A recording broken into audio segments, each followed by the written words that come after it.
Capítulo 1.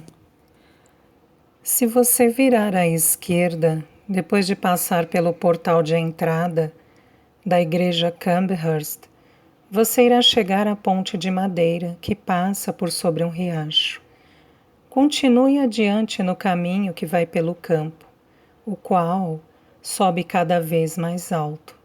E em mais ou menos 800 metros, você chegará a um planalto com uma ótima brisa, quase amplo o suficiente para ser chamado de colina, onde ovelhas pastam no gramado baixo, fino e vívido. De lá de cima, pode-se avistar a Camberhurst e sua bela torre.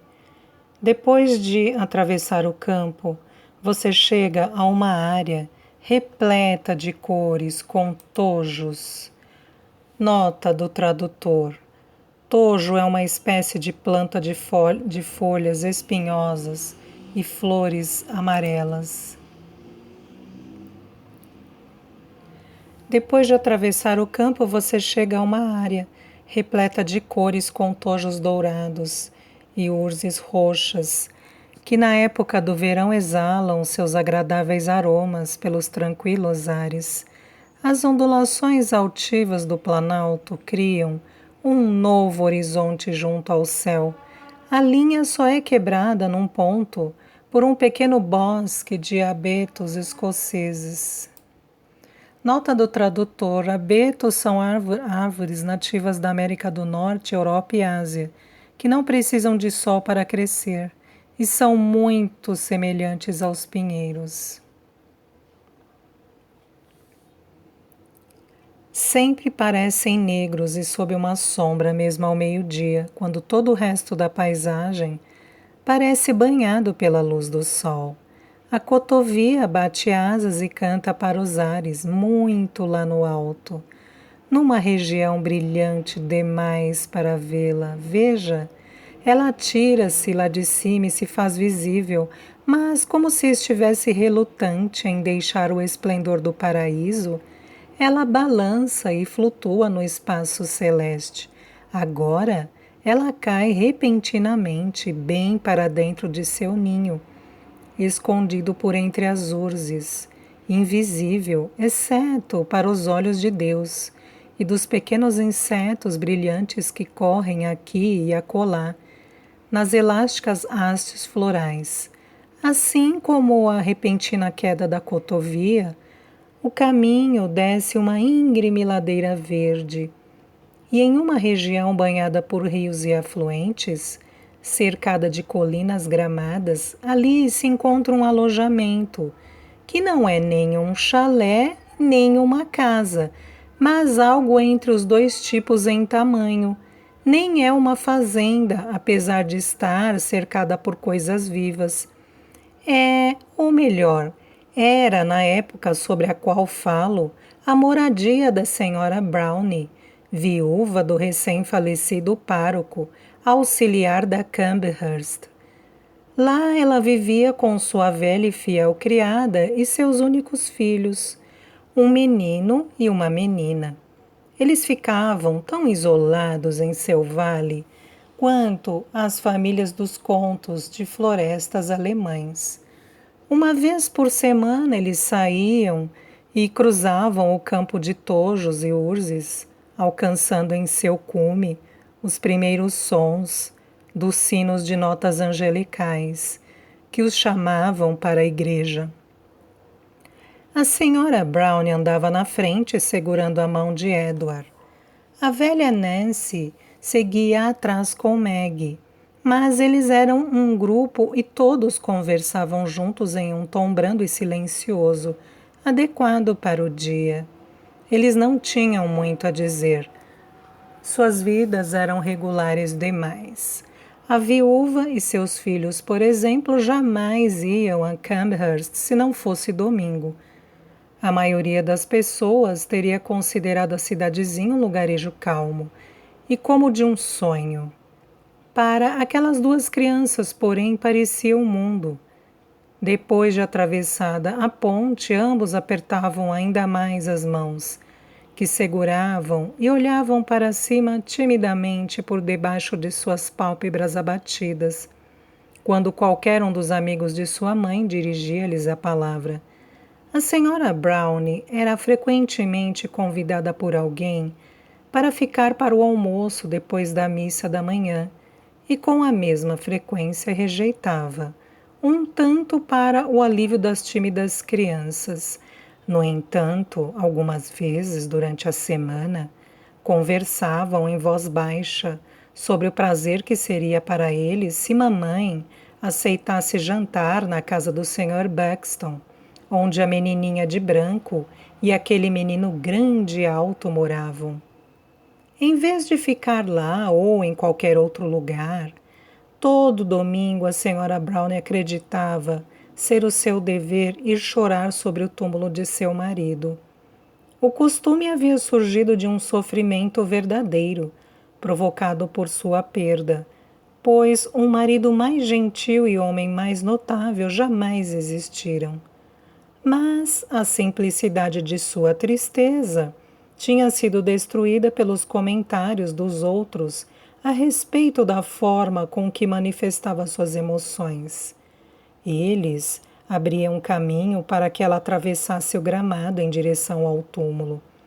E ela, imaginando que era o que esperavam, caiu no hábito mencionado. Seus filhos, cada um deles segurando uma mão, sentiam-se intimidados e desconfortáveis, e tinham plena consciência do quão frequentemente eram apontados como um grupo em luto a ser observado.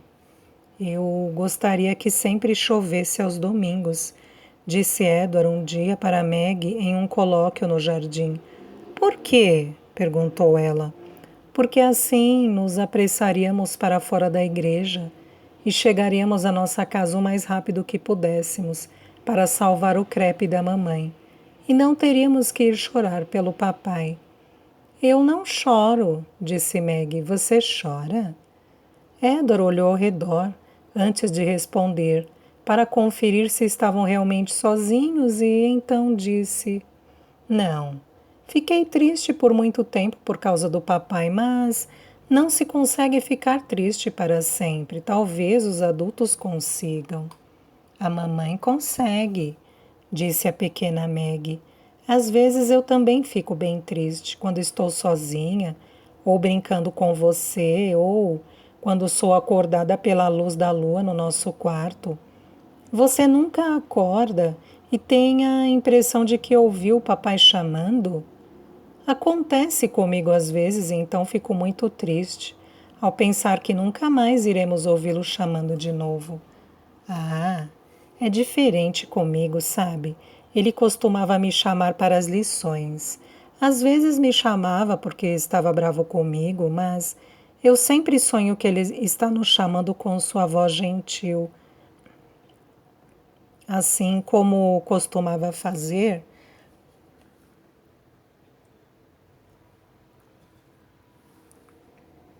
quando queria que caminhássemos juntos, ou quando queria nos mostrar algo bonito.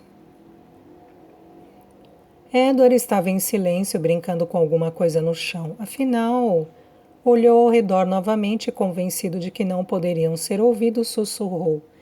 Meg, às vezes eu não acho que estou triste que o papai morreu. Quando sou malcriado, sabe? Ele teria ficado tão bravo comigo se estivesse aqui. E eu acho, só de vez em quando, sabe, que eu fico bem contente que ele não esteja.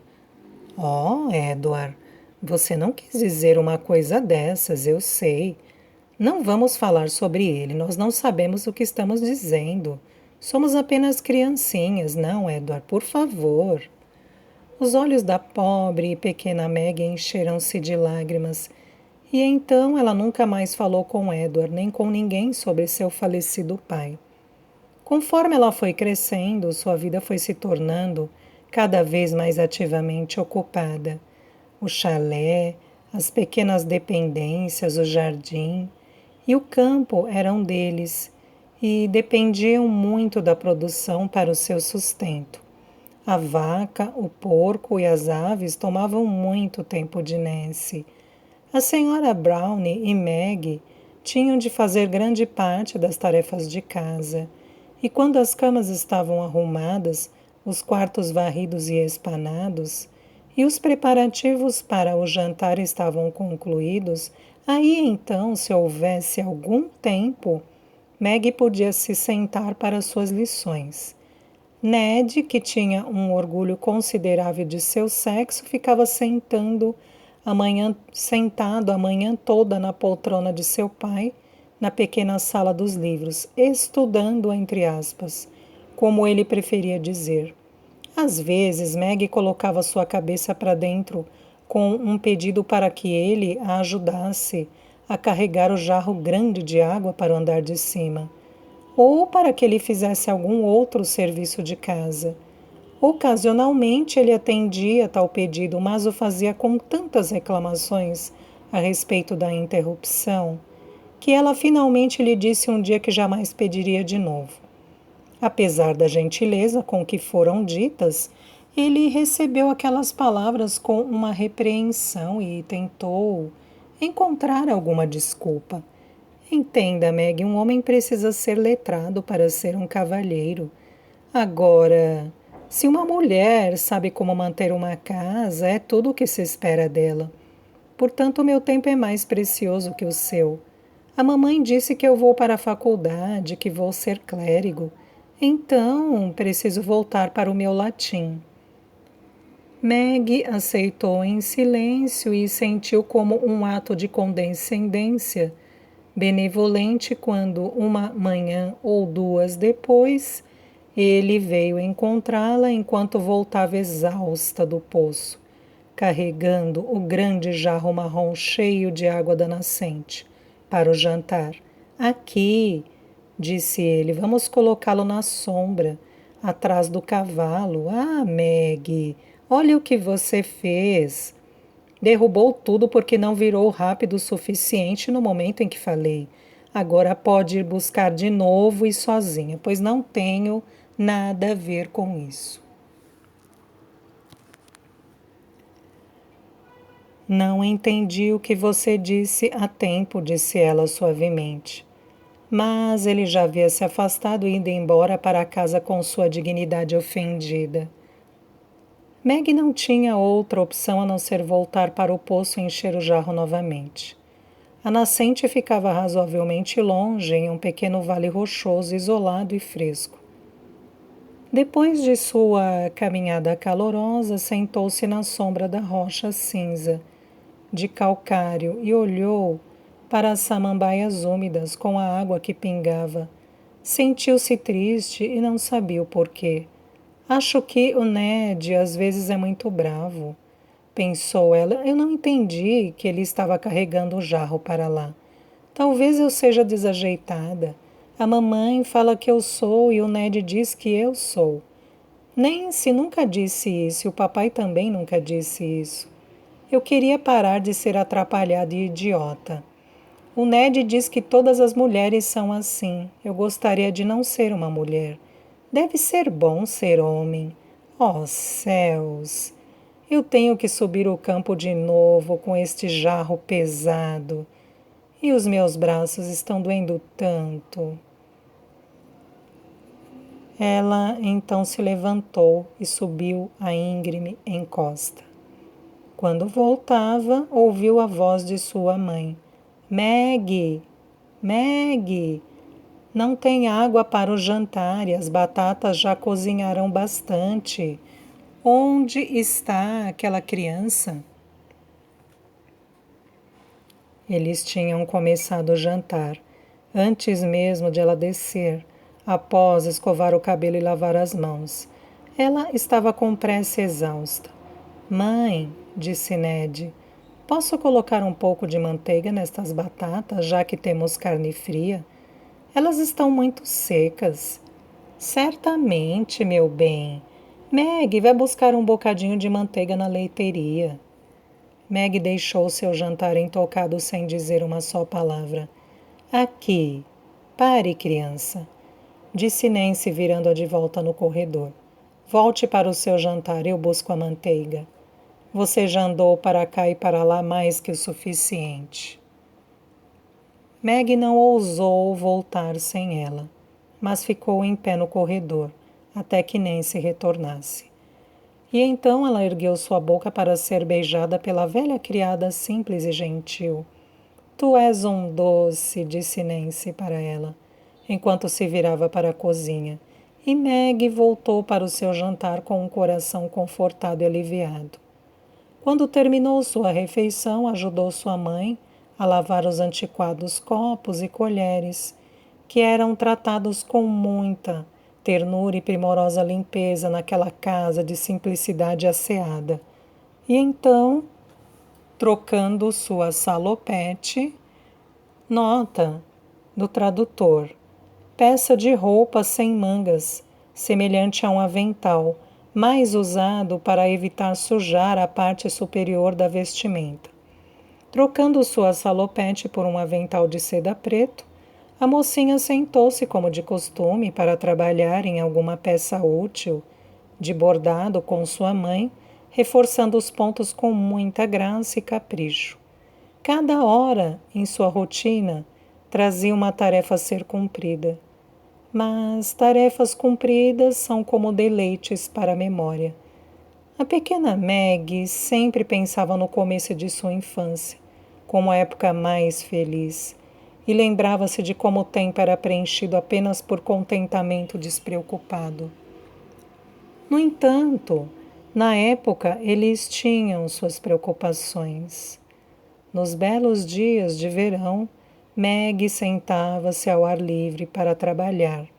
Logo depois do pátio ficava o rochoso campo coberto de urze, quase tão vistoso quanto aquele local em que ela estava, repleto de flores. Se o pátio tinha sua fartura de avelãs e fraxinelas, suas rosas amarelas e seus lírios grandes e altos, o campo coberto de urze tinha sua pequena rosa rasteira perfumada, sua madressilva solitária e uma abundância de cistos amarelos, e aqui e ali uma rocha cinza surgia do chão. E sobre ela, o saião acre amarelo e o gerânio de folhas escarlates cresciam exuberantemente.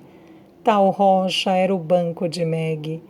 Creio que a considerava sua e por isso a adorava, mesmo sendo o verdadeiro dono um grande senhor que vivia distante dali e que jamais havia visto em sua vida o urzal, e menos ainda aquele pedaço de pedra cinza.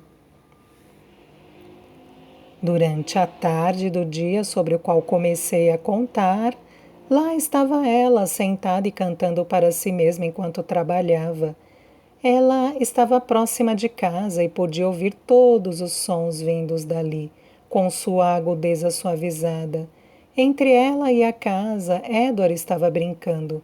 Ele frequentemente solicitava sua atenção, e ela prontamente o ouvia. Eu me pergunto como é que os homens deixam suas paquetes estáveis. Levei a minha ao tanque e ela tombou todas as vezes em que a coloquei na água. Tombou? Isso é um aborrecimento.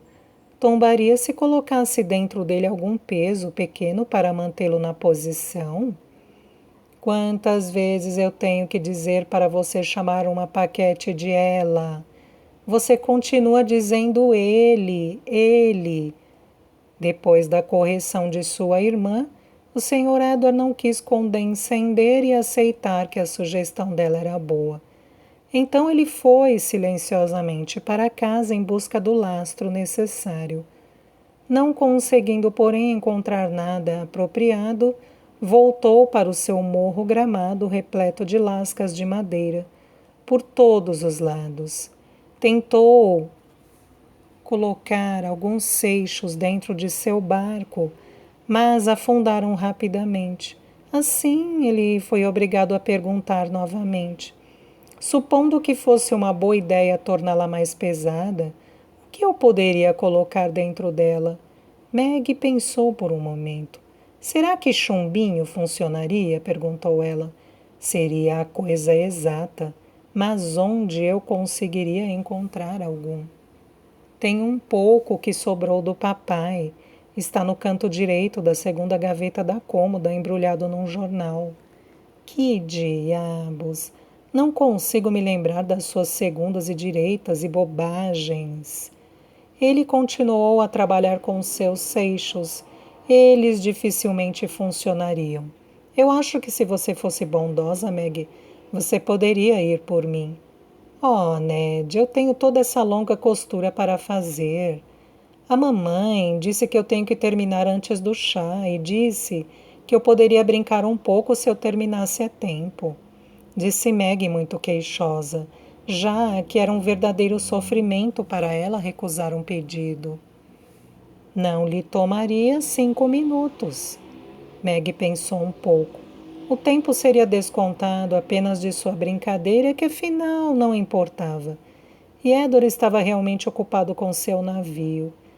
Ela então se levantou e escalou um íngreme morro, coberto de grama escorregadiço com o calor. Antes de encontrar o pacote com chumbinho, ela ouviu a voz de sua mãe, chamando com um tipo de ruído apressado e silencioso, como se estivesse ansiosa para ser ouvida por uma pessoa, mas não por outra. Edward, Edward, venha para casa rápido. O Sr. Buxton está vindo pela Fell Lane. Ele está vindo para cá, tão certo como 6 pences. Venha, Edward, venha. Meg viu Edward largar seu navio e entrar, com certeza seguindo as ordens de sua mãe. Mas ele fez questão de fazer isso o menos aparente possível, passeando pelo declive, com suas mãos nos bolsos, num estilo muito independente e desalinhado. Meg não teve mais tempo de observar, pois agora ela também era chamada. E assim ela correu escada abaixo. Aqui, Meg, disse sua mãe com uma pressa inquietante. Ajude Nancy a deixar uma bandeja totalmente pronta em 1 minuto. Eu realmente acho que o Sr. Buxton está vindo para cá. Oh, Edward, vá escovar seus cabelos e vista sua jaqueta de domingo. O Sr. Buxton está chegando. Eu só vou subir rapidinho e trocar a minha touca. E você diga que virá aqui em cima para me chamar, Nancy. Tudo decentemente, você sabe. Certamente, senhora. Eu morei com famílias antes, disse Nancy asperamente.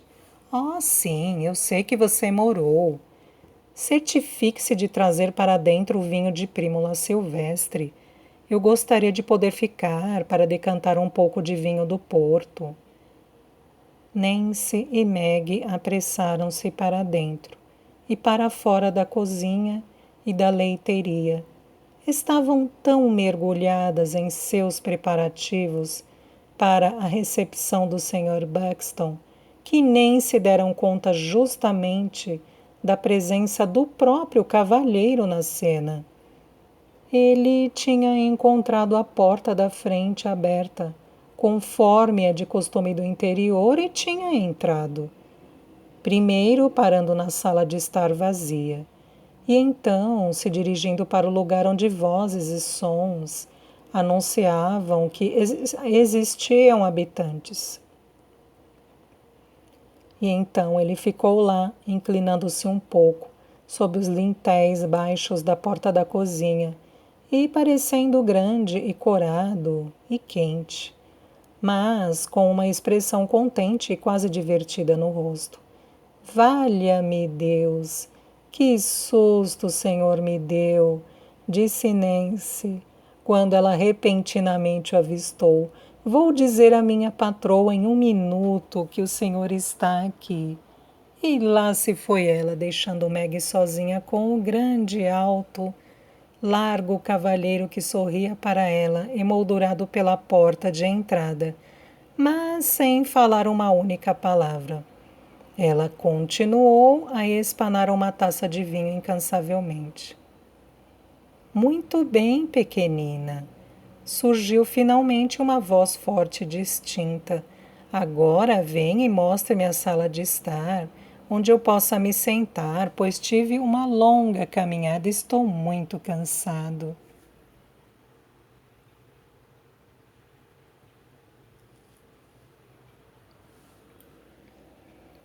Maggie levou-o para a sala de estar, que era sempre fresca e arejada mesmo nos climas mais quentes. Estava perfumada por conta de um grande vaso ornamental, cheio de rosas. E além disso, o caixilho estava aberto para o pátio, que era tão perfumado quanto a sala. O Sr. Buxton era tão grande e a sala de estar tão pequena que, uma vez lá dentro, Maggie pensou que quando ele saísse poderia carregar o cômodo em suas costas, como um caramujo faz com sua casa. E então você é uma mocinha notável, não? Disse ele depois de esticar o corpo, procedimento muito desnecessário, e desabotoar seu colete. Meg ficou próxima à porta sem saber se ia ou se ficava. Como ficou tão brilhante e limpa aquela taça? Você acha que poderia trazer um pouco de água para eu colocar nela? Mas preste atenção. Eu quero que seja exatamente aquele copo que a vi lustrando. Irei reconhecê-lo.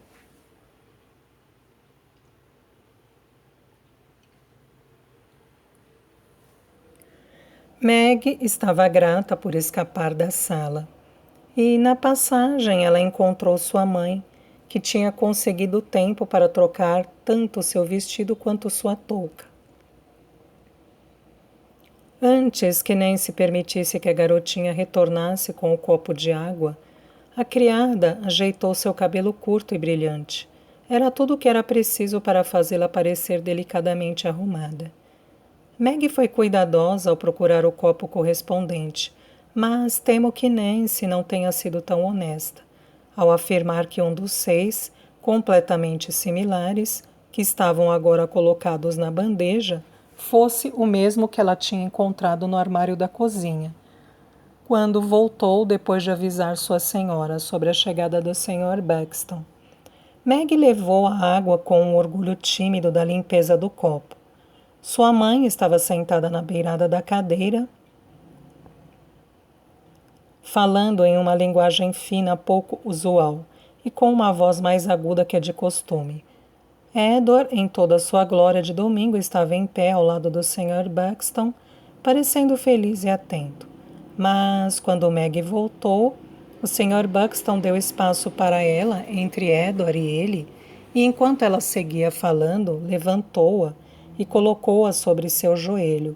Ela ali se sentou como se fosse o pináculo da glória, mas como não ousou conchegar-se a ele, uma cadeira teria sido um assento mais confortável. Como minha família é fundadora, tenho o direito de indicar um aluno. E como é pelo bem de um velho amigo querido, nesse momento a senhora Brown enxugava seus olhos. Ficarei muito contente em poder ajudar. Meu jovem amigo passará por uma pequena forma de avaliação. E então o veremos carregando todos os prêmios diante dele, não tenho dúvidas. Obrigado, somente um pouco de seu vinho espumante de Prímula Silvestre. Ah, este biscoito de gengibre é como aquele que comia quando era menino. A minha mocinha aqui precisa aprender a receita para fazer um pouco para mim. Ela aprenderá? Fale com o Sr. Buxton, criança. Ele está sendo gentil com o seu irmão. Você fará para ele alguns biscoitos de gengibre, tenho certeza. Se eu puder, disse Meg, suspendendo sua cabeça. Ou você poderia ir até a minha casa para ensinar a minha família lá mesmo como fazer tais biscoitos. E então, você sabe, nós poderíamos fazer biscoitos de gengibre sempre que não os estivéssemos comendo. Seria ainda melhor, acredito. Pedirei à mamãe que a leve a Camberhurst para que todos nós nos conheçamos. Eu tenho um rapazinho e uma menininha em casa que gostarão de vê-la, tenho certeza. E nós temos um pônei para você montar, um pavão, galinhas de Angola e não sei mais o que. Vamos lá, senhorita. Deixe-me persuadi-la. A escola começa em 3 semanas. Vamos marcar um dia antes disso. Vai, mamãe, disse Edward. Eu não estou com ânimo para visitas. A senhora Brownie respondeu. Mas as crianças espertas detectaram uma hesitação na maneira com que ela disse as palavras frequentemente repetidas e tiveram esperanças de que o Sr. Buxton, ao menos, persistiria em seu convite. A sua opção por não visitar os conhecidos é justamente a razão da sua falta de ânimo. Uma mudança sutil e alguns rostos amistosos lhe fariam bem, sem dúvida. Além do mais, pelo bem das crianças, a senhora não deveria viver uma vida tão reclusa. Os jovens deveriam ver um pouco do mundo. A senhora Brownie ficou muito grata ao Sr. Buxton por ter dado a ela uma desculpa tão apropriada para seguir sua inclinação, que temos que reconhecer tendia à aceitação do convite. Então, para o bem das crianças, ela consentiu, mas suspirou, como se fizesse um sacrifício. Está certo, disse o Sr. Buxton. E então, o dia.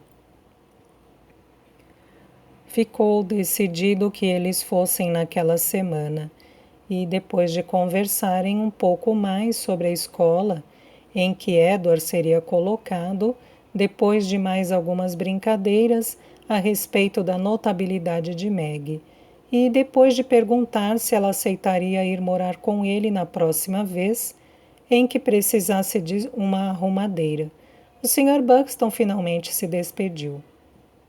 Sua visita fora um evento, e eles não fizeram nenhum esforço para que retomassem, naquele dia, seus afazeres habituais. Antes de qualquer coisa, nem se entrou para ouvir e discutir todos os planos propostos. Ned, que não estava certo se gostava ou não da expectativa da escola, estava bastante ofendido pela observação da velha criada, ao ouvir pela primeira vez sobre o intento. Já está mesmo na hora. Lá ele aprenderá o seu lugar. Lugar que, surpreendentemente, ele e outros também estão inclinados a esquecer em casa. Depois das discussões e arranjos a respeito de suas roupas, seguiram para o planejamento do dia que passariam na residência do Sr. Buxton, evento que a Sra. Brownie ficava bastante envergonhada em mencionar, sentindo certa inconstância e certa culpa, ligada à ideia de que se misturaria com o mundo novamente. No entanto, nem se aprovava, era muito correto, e exatamente como deveria ser, e bom para as crianças. Sim, foi por causa delas que aceitei, Nancy, disse a Sra. Brownie. Quantos filhos tem o Sr. Buxton? Perguntou Edward. Apenas um, Frank. Eu acho que é assim que o chamam, mas você deve dizer Sr. Buxton, não se esqueça. Quem é então? Perguntou Meg, a menina que se senta com eles na igreja. Oh, aquela é a pequena senhorita Harvey, sobrinha dele, um grande tesouro. Dizem que ele só perdoou a mãe dela no dia em que morreu, ressaltou Nancy. Então eles contam histórias, Nancy, retrucou a senhora Brownie. Havia sido ela mesma quem tinha dito aquilo, mas antes do convite do Sr. Buxton. Pensais que a irmã teria feito dele o guardião de sua filha, se não estivessem em boas relações? Bem, eu sei apenas o que o povo diz, e com certeza ele tinha um rancor pelo Sr. Harvey, por razão nenhuma no mundo, e todos sabem que o Sr. Buxton jamais conversou com ele. Ele fala muito gentilmente, de forma agradável, interferiu Meg. Ah, não estou dizendo que ele não é um homem muito gentil, muito bom no essencial, mas de vez em quando ele tem lá os seus caprichos e sempre que os tem, os mantém firme. Tem torta queimando e eu aqui falando. Quando Nancy voltou para sua cozinha, a Sra. Brown pediu que Meg subisse para examinar quais roupas seriam necessárias para Edward. E quando terminaram, ela experimentou o vestido preto de cetim, que tinha sido seu vestido de visita desde que se casou. Pretendia usá-lo no dia de sua visita a Camberhurst, no lugar daquele de bombazina, já velho e gasto. Nota do tradutor: tecido canelado de algodão, que imita o veludo.